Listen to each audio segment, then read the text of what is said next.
Gostaria de estar saudando a todos meus amados e queridos irmãos, amigos e ouvintes da Palavra de Deus, com a gloriosa paz do Senhor Jesus. A Ele seja a honra, a glória e o louvor, e também a nossa gratidão por tudo quanto Ele tem feito em nossas vidas. Sejam bem-vindos aqui ao canal Voz Clama no Deserto e também a mais um quadro desta feita, quadro Adolescente de Deus. Nós estaremos conhecendo mais do conteúdo da lição dominical da classe dos adolescentes. Tema central nesse primeiro trimestre se trata aí do livro de Gênesis, o livro de grande começo. E o tema que vamos estar lendo, estudando, né? Lição 11, conhecendo, melhor dizendo. Conteúdo da lição 11, que tem como título Israel, o príncipe que lutou com Deus. Para tanto, vamos estar orando. Pai, em nome do Senhor Jesus, nos colocamos, Senhor, na tua santa, gloriosa presença, pedimos perdão, Senhor, dos nossos pecados que temos cometido. Queremos, Senhor, te agradecer, Senhor, por mais esta tão grande salvação, pelo nosso nome estar escrito no livro da vida, pela esperança, Senhor Jesus, que temos de que a qualquer momento o Senhor há de vir nos buscar. Estamos aqui, Pai, diante de mais uma lição dominical da classe dos adolescentes, onde carecemos, Senhor, da tua direção, da tua graça, sabedoria do alto, para, na medida em que estivermos conhecendo esse conteúdo, Senhor, o Senhor venha estar falando conosco, falando aos nossos corações, pois essa é, Pai, a nossa expectativa. Faz isso, Senhor, em nossas vidas, é o que nós pedimos. Senhor, já te agradecemos por tudo, em nome do Senhor Jesus. Amém.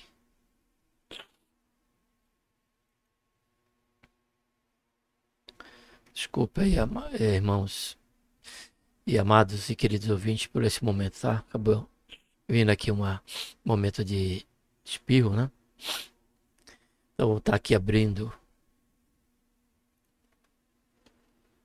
o PowerPoint, tá bom? Vamos lá. Israel, o príncipe que lutou com Deus.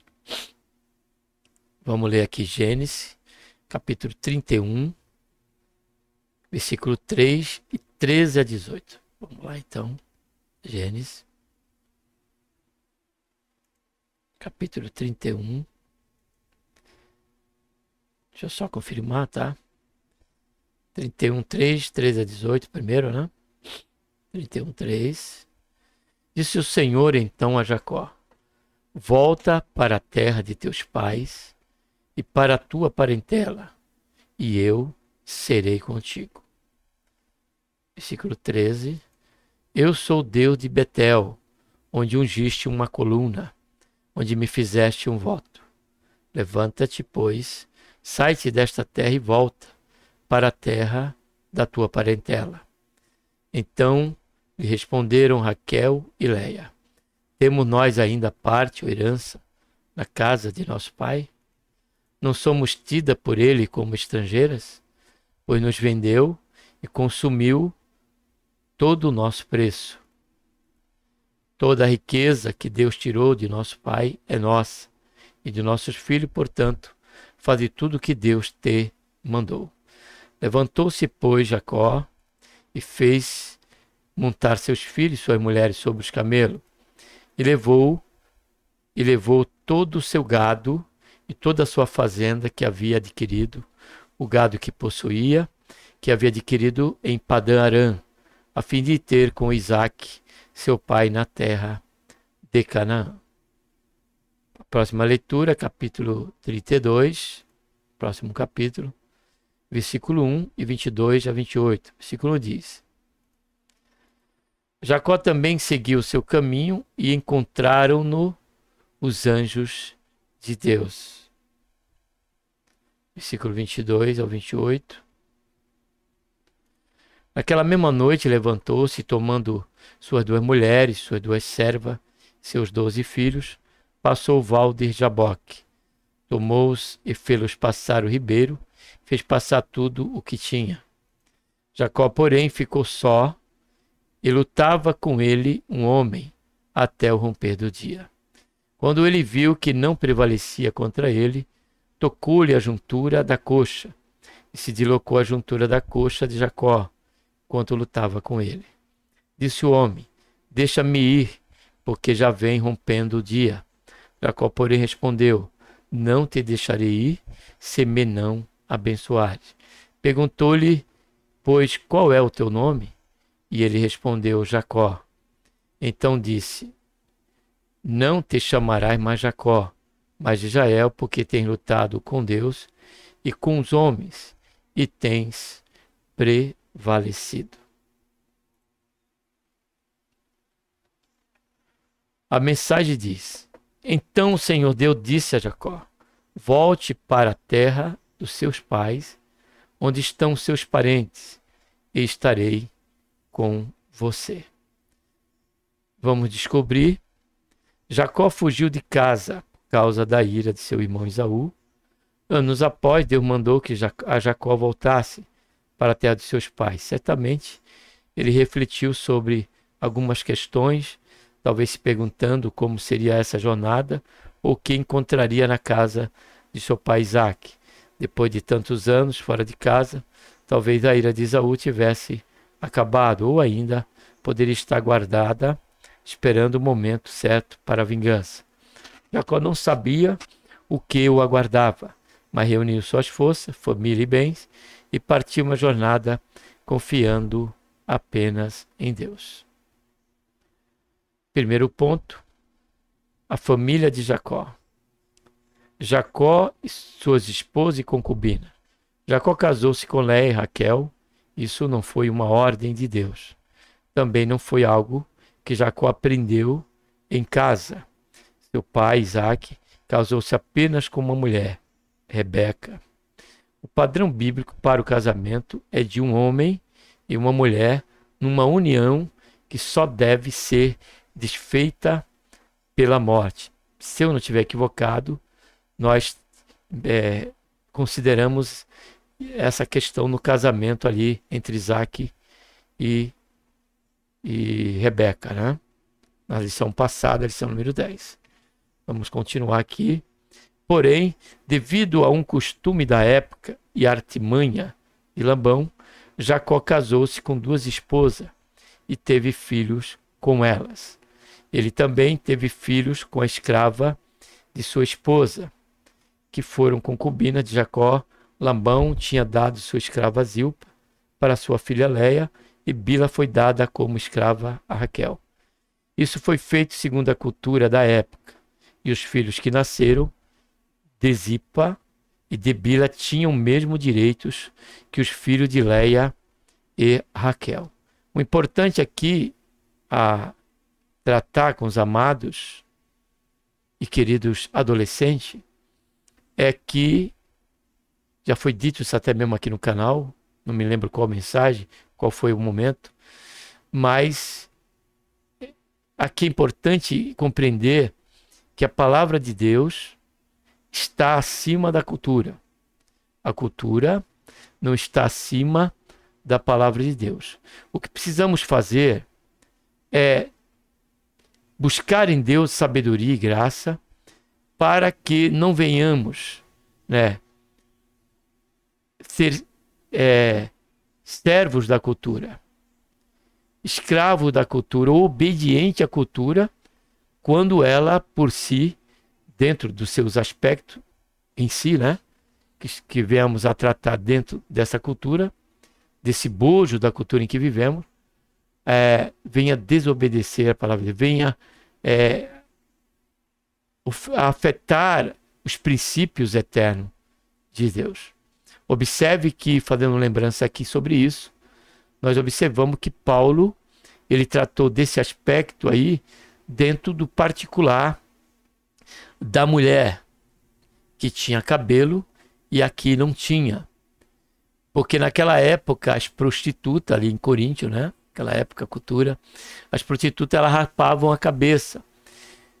Porém a mulher, as prostitutas ali, quando se convertia e fazia parte da igreja, estava causando ali, tendo um certo constrangimento frente às irmãs que eram judias, né? Ou aquelas que não tinham esse ofício, né? Dado ao pecado, né? É claro, de prostituta, que naquela época era um ofício.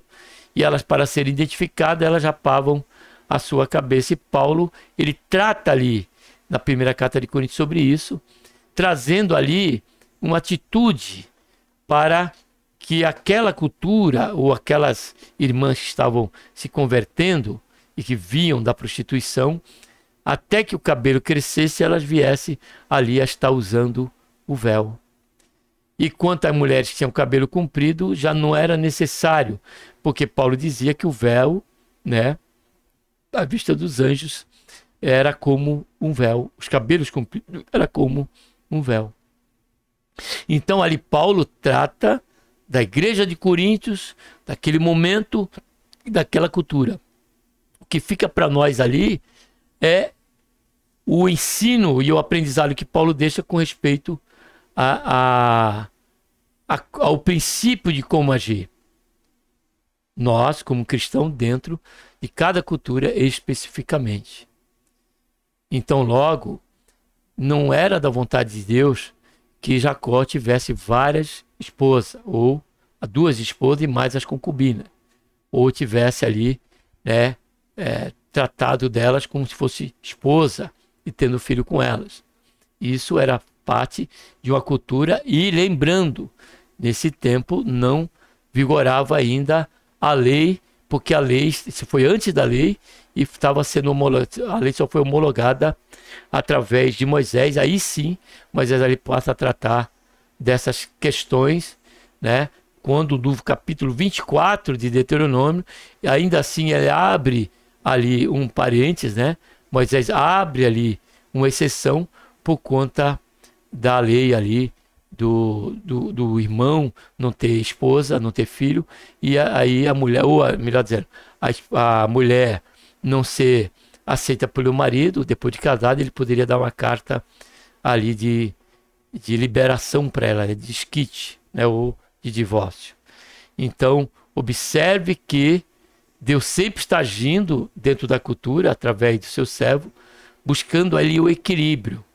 Porém, o que fica para nós, cara adolescente, é que a cultura nunca estará acima da palavra de Deus. A palavra de Deus estará sempre acima, como uma carta magna, em todas as áreas da nossa vida, principalmente no que diz respeito à cultura. Então, prosseguindo, diz aqui: porém, devido a um costume da época, a mãe de Labão, já lemos, né? Isso foi feito segundo a cultura da época. E os filhos nasceram de Zipa e de Bila tinham o mesmo direito em que os filhos de Leia e Raquel. Segundo ponto, os filhos de Jacó eram muito importantes. Era muito importante para os casais a geração de filhos. Deus viu que Jacó desprezava Leia e abençoou seu ventre. Leia foi mãe de 6 filhos: Rúben, Simeão, Levi, Judá, Issacar e Zebulon, além de uma filha chamada Diná. Raquel era estéril, até que Deus a curou. Ela foi mãe de José e Benjamim. Raquel entregou Bila para ser concubina de Jacó, para que tivesse filhos com ela. Os filhos de Bila eram considerados também filhos de Raquel. Eles foram Datã e Naftali. Leia também, melhor dizendo, né? Leia. Estava botando um acento aqui, né? Leia também fez o mesmo. Entregou Zipa para ser concubina de Jacó, a fim de que tivesse filhos com ela. Os filhos de Zipa foram Gade e Aser. Dificuldade na família de Jacó. Jacó, casado também, se viu em meio a muitos problemas familiares. Dado esse fato, né? Ele amava mais Raquel do que a Leia. Começa aí o primeiro conflito, né? Que já aponta para aquilo que não é da vontade de Deus. Né? Porque aquilo que está dentro da vontade de Deus, ele não causa qualquer espinho na nossa carne, né? Como diz a Provérbios, cara adolescente, é que a bênção do Senhor não acrescenta dores. Essas irmãs, por sua vez, disputavam o amor do marido em comum. esse sentimento de favoritismo, desprezou a disputa por amor trouxe impacto negativo sobre toda a família. Certamente impactou a relação entre os irmãos. Jacó lidou com muitos conflitos familiares ao longo do tempo.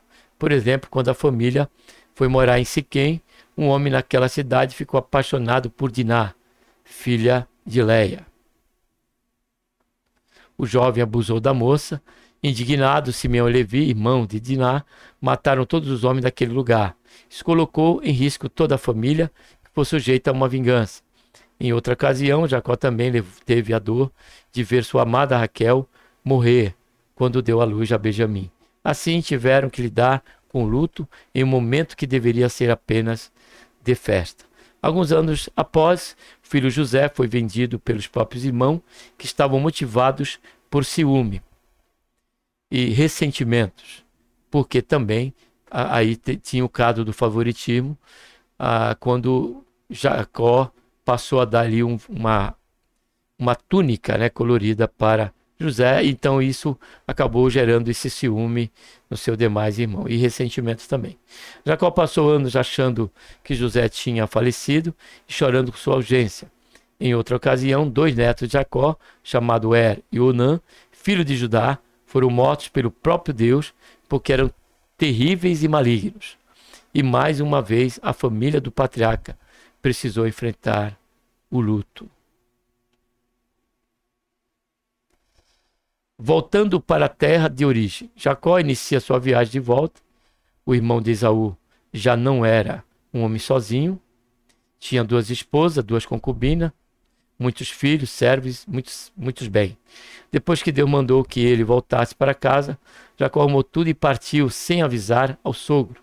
3 dias depois, Labão ficou sabendo da ausência deles e saiu em busca dos que se foram.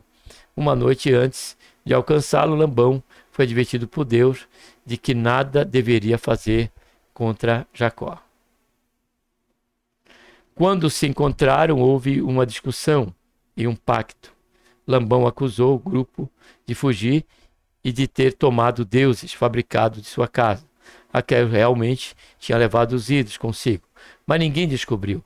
Jacó expôs toda a sua indignação pelos anos que trabalhou, de forma dura para Labão e por suas acusações. Naquele dia eles fizeram um compromisso público.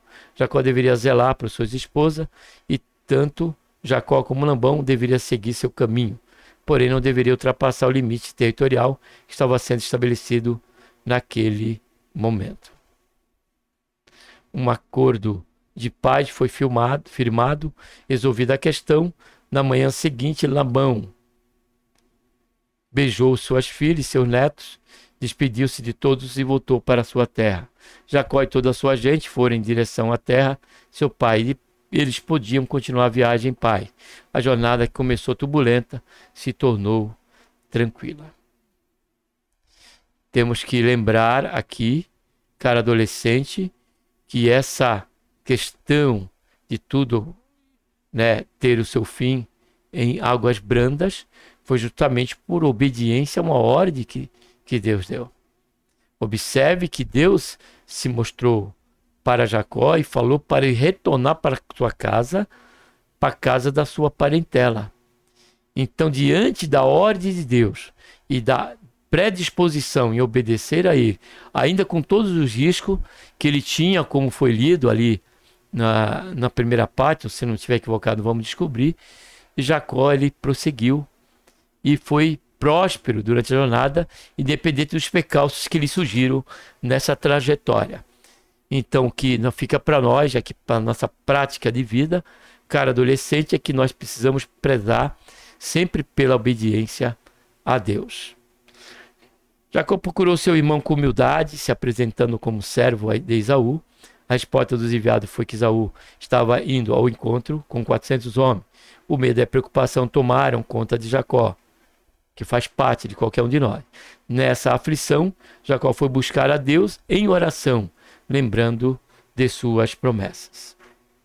Segundo o subponto, o homem que lutou com Deus. Após orar, Jacó enviou muitos presentes para seu irmão Esaú, por meio de seu servo. Após Jacó Após Jacó fez sua família, servos e bens atravessarem o rio. Ele ficou para trás, sozinho no lugar. Veio um homem e lutou com ele durante todo o restante da noite. Na disputa, aquele homem deu um golpe na perna de Jacó e ordenou que o soltasse.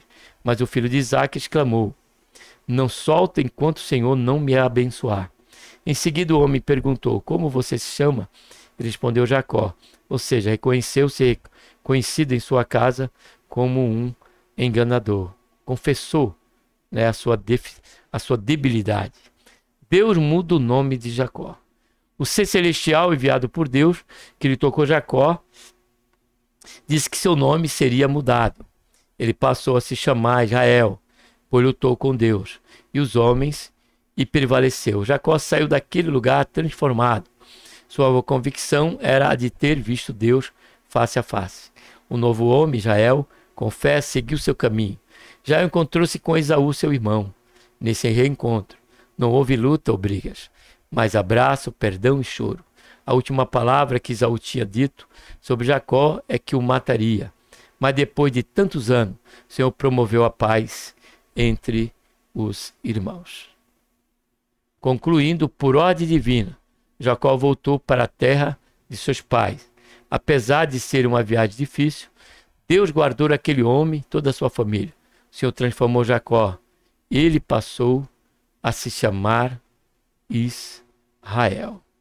Como seria bom, amados e queridos adolescentes, se toda a nossa luta, todo o nosso embate fosse com Deus e com os homens, fosse pelos interesses, né, segundo a vontade de Deus.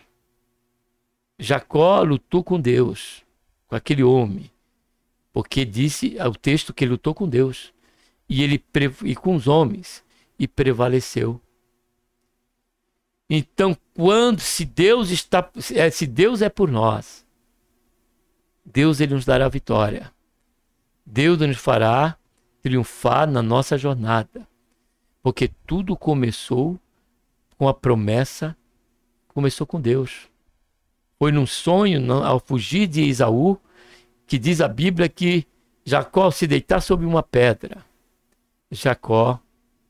Deus apareceu em sonho para Jacó.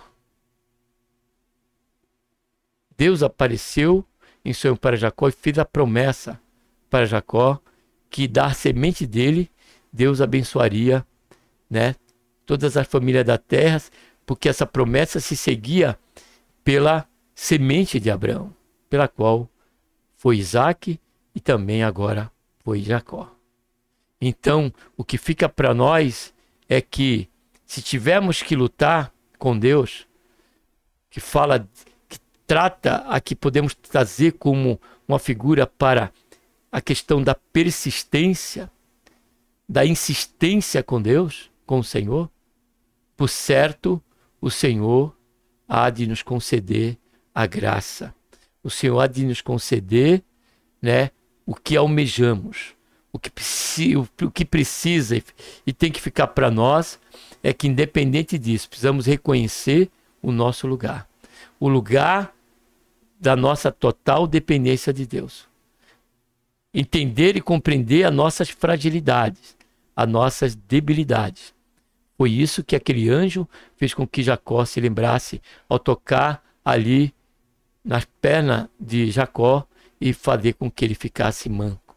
Deixando bem claro que a bênção do Senhor, o alvo do triunfo que viemos ter, promessa de Deus, e almejar em nosso coração, ela vem unicamente de Deus.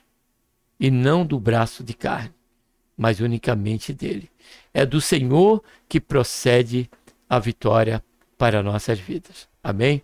Que Deus, por intermédio de Cristo Jesus, nosso Senhor, nos abençoe. Um abraço a todos.